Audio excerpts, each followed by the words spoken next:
যে এমপিরা মনে করে আর আমি এলাকায় গেলেই কি আর না গেলেই কি, আপা সন্তুষ্ট থাকলে আমরা সবাই সন্তুষ্ট। গণতন্ত্র তখনই চূড়ান্ত হবে, নিশ্চিত হবে যদি অবাধ সুষ্ঠু নির্বাচন হয় এবং যে ওই নির্বাচনে যারা ক্ষমতায় আসবেন তাদেরকে প্রতি পদে পদে জবাবদিহি করতে হবে জনগণের কাছে, সেটা নির্বাচিত পার্লামেন্টের মাধ্যমে। নির্বাচিত পার্লামেন্ট সেটা জবাবদিহিতা করতে হবে জনগণের কাছে।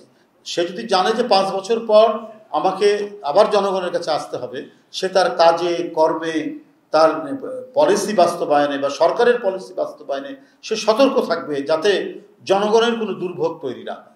এটা তো শেখ হাসিনার পার্লামেন্ট হবে না বা শেখ হাসিনার নির্বাচন নয় যে এমপিরা মনে করে আর আমি এলাকায় গেলেই কি আর না গেলেই কি, আপা সন্তুষ্ট থাকলে আমরা সবাই সন্তুষ্ট, আর সন্তুষ্ট থাকলেই সব কিছু হবে।